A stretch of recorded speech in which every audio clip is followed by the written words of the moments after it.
When you think about businesses that are selling through the roof, like Skims or Allbirds, sure, you think about a great product, a cool brand, and great marketing. But an often overlooked secret is actually the businesses behind the business, making selling and for shoppers buying simple. For millions of businesses, that business is Shopify. It's home of Shop Pay, the #1 checkout in the world. You can use it to boost conversions up to 50%, meaning way less carts going abandoned and way more sales going through to checkout. Upgrade your business and get the same checkout Allbirds uses. Sign up for your $1 per month trial period at shopify.com/income, all lowercase. Go to shopify.com/income to upgrade your selling today. Shopify.com/income. This is The Planted Runner. I'm Coach Claire Bartholic. Most people think runners should strength train to help avoid injury. Turns out there is little to no evidence that that's even true. Even strong runners get injured. For those of you who hate strength training and just want to run, that might be welcome news, and enough to skip that gym session. Not so fast. Turns out the two most compelling reasons to strength train are, number one, it makes you a better runner, and number two, has nothing to do with running. Strength training makes you better at life.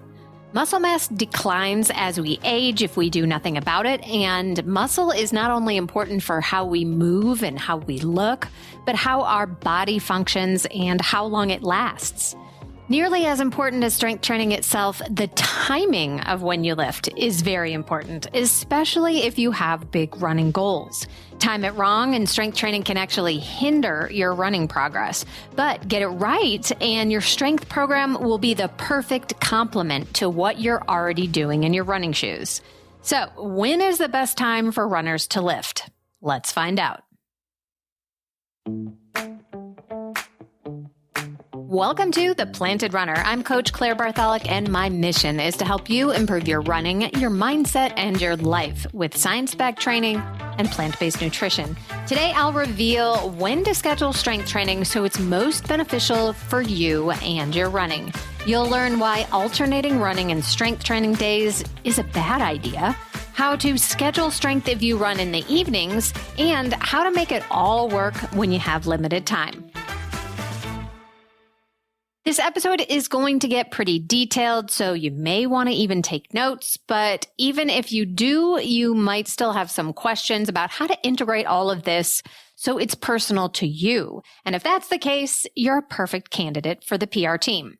Not only will you get a custom running schedule created by me, but it will include all your strength, mobility, and more. No more decision fatigue on what you should do today. It's all laid out, including your strength training, perfectly in the app, which syncs to your running watch. You'll be joining a team of runners just like you, of all ages and paces, who are doing the same thing and cheering each other on. It really is the best way to stay accountable and true to your goals while also getting a built-in group of new running buddies. I'll talk about the team a little bit more later in the show, but if you're ready to learn more right now, head to theplantedrunner.com/group. Don't forget to stay tuned all the way to the end of the episode for another Mental Strength Minute. Fortify your mind in 60 seconds or less. Most of us by now know we should be doing some form of strength training to support our running, but with everything else going on in our lives, let's face it, strength training often takes a back seat. When we're pressed for time and we only have a small window to work out, more often than not, we'd rather just run, right? I mean, with family and work and traffic and friends, who has time to do an hour run and then an hour of strength training on the same day? For most people, that's just not happening. And then there are those days when you do have the time and you're ready to focus on a serious gym session. So you go a little bananas with the weights for an hour, only to find you are so sore that even easy runs hurt. But of course, you're serious about running, so you run sore anyway and hit the track for your 400-meter repeats, only to find that you're 10 seconds slower than usual despite your best efforts. So you get a little angry at yourself for missing your splits, and then you're still sore afterwards because on top of the soreness from the gym, you are sore from running fast. So you're piling soreness on top of soreness, and then you wonder why you're waking up stiff and creaky. It doesn't have to be this way. Let's examine some solutions to this. One rule of thumb to remember is hard days hard and easy days easy. That means we want you to be doing your heavy lifting on the same days as your fast running. This allows your easy and rest days to be truly restorative because we don't build fitness when we work out. We build when the body is given time to repair. But that's not what most runners do, at least until they know better. Most people give themselves a set amount of time each day to work out. Let's say it's an hour, and they'll alternate running and lifting every other day. That makes a lot of sense from a time management and from a habit forming point of view, but it's not great for building fitness. And here's why. If you run hard at the track on Tuesday, lift weights on Wednesday, and then do your fast tempo run on Thursday, your body has very little time to repair the damage between workouts. Not only will you likely feel sore most of the time, you're diminishing the effectiveness of all three of the workouts. Let's play that scenario out in a little more detail. You run track Tuesday morning, you nail all your splits, you feel awesome. You notice that your cool down feels really slow, and maybe it feels even harder than the workout itself, but you know that means you got a good hard workout in. You wake up the next day, which is Wednesday, you're feeling a little stiff in all the usual places, and you head to the gym to lift. You can't lift quite as hard as you could when you're fresh, but that's kind of a good thing, right? Because you don't need to be a bodybuilder to be a good runner, but you still get a solid workout in. You're adding to the muscle damage from the track workout, and you either feel sore later that day or more likely the next day, which is Thursday. Thursday is a tempo day. And at this point, you're not really recovered from the last 2 hard days before, and you think running hard again is an okay idea because that's what your calendar says, or that's what you've always done. And, running on tired legs is a good thing, right? So you bang out the tempo, and maybe you don't even notice that it's slower or more effortful than it should be because that's what you've always done. Once again, you wake up stiff on Friday morning, but you head to the gym for weights because Friday's your lift day. And then Saturday is long run day, and you wonder why the last 3 miles don't feel so good. So maybe you take Sunday off and head to the gym Monday morning and you do it all over again. Does this sound familiar to you? So your particular schedule might look a little different than this, but I can tell you that this is pretty typical. There is very little recovery in what I've just described, and I can almost guarantee that this runner is headed for an injury, even though she thinks she's doing everything right. How could this be avoided, especially if you don't have time to strength train and run on the same day? I'll go over that when we come back. I want to tell you about a unique opportunity for you to get stronger, faster, and stay motivated to hit your running and nutrition goals this year.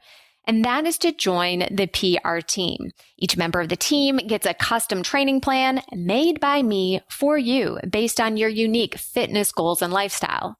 Everything you need to achieve your running dreams is included, such as strength training, recovery, and even cross-training if you want it. I include weekly mental strength training as well as training tips and nutrition guides. But here's where it gets really cool.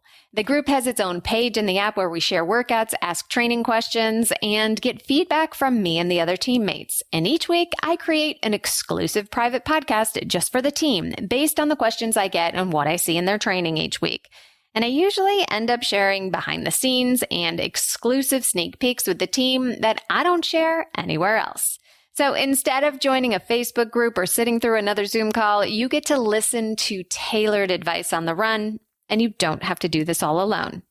When you're ready to take your running to the next level and join an amazing team of runners, head to theplantedrunner.com/group and join us today. It's more affordable than you think, and I can't wait to have you.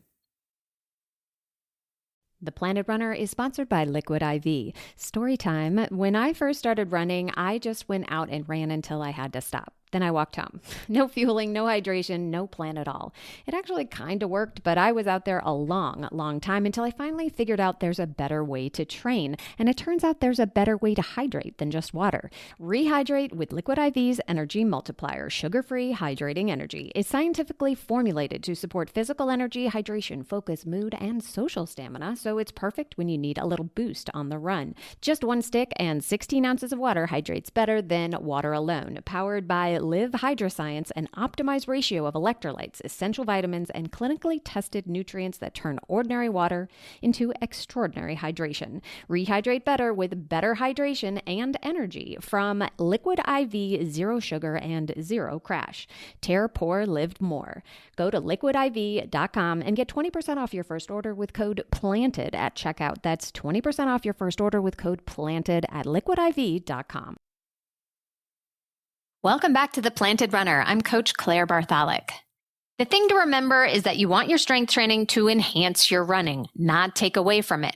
That means you need to time it so that you are fresh for running fast and you're tired before lifting weights. And you don't need to spend an entire hour lifting. A little goes a long way. Lifting while being a little bit sore or tired from a hard running workout means it's tougher to overdo it in the gym, which means that it's easier to recover from both the fast running and the lifting.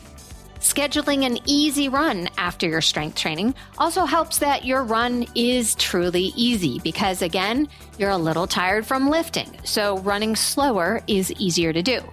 If you run truly easy on your easy days, you need very little recovery time, and you'll be fresh enough to run your potential on your fast days, therefore getting a better running workout in.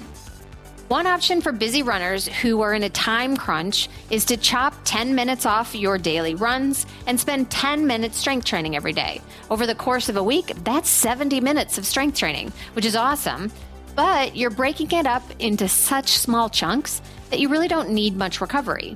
So perhaps on Monday, instead of running 40 minutes, you run 30 and do some core work like planks, crunches, bicycles.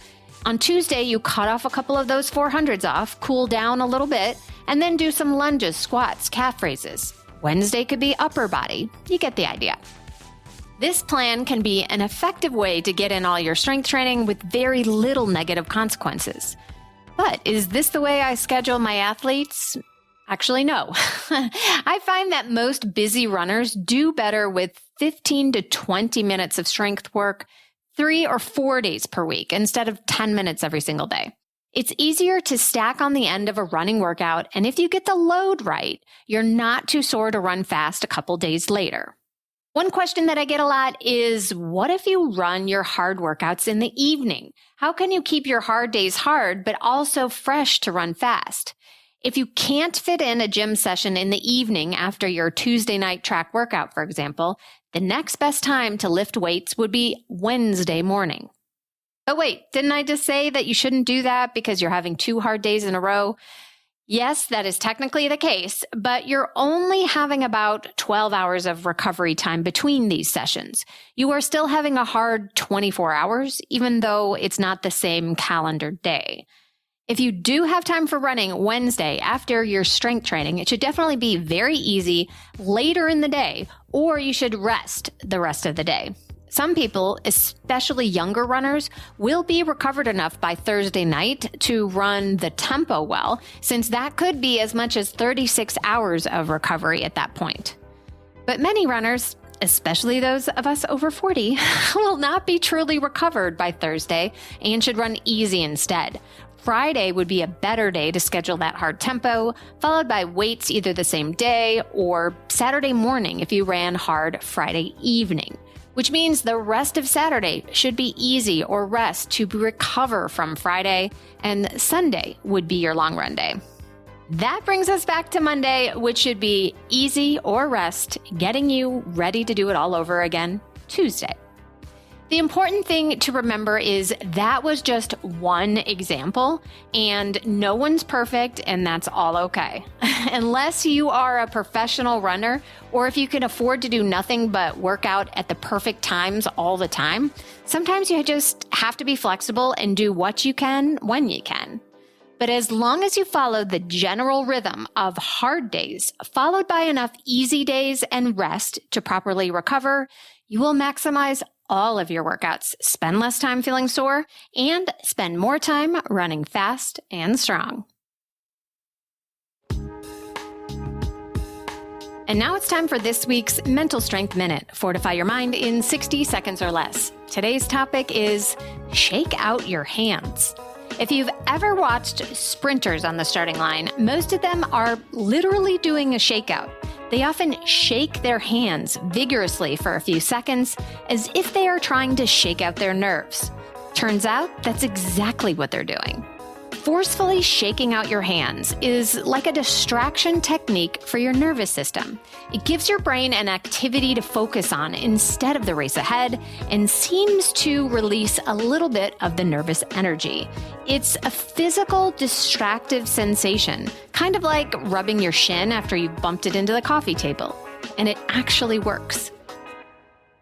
So the next time you're on the starting line with a bit too much nervous energy, shake out your hands for about 20 seconds to give it a place to go.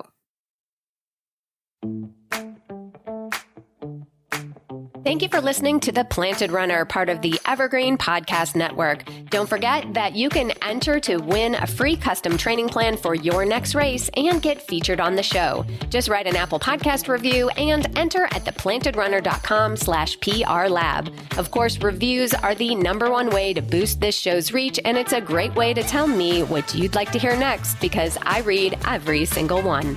Have a great run today.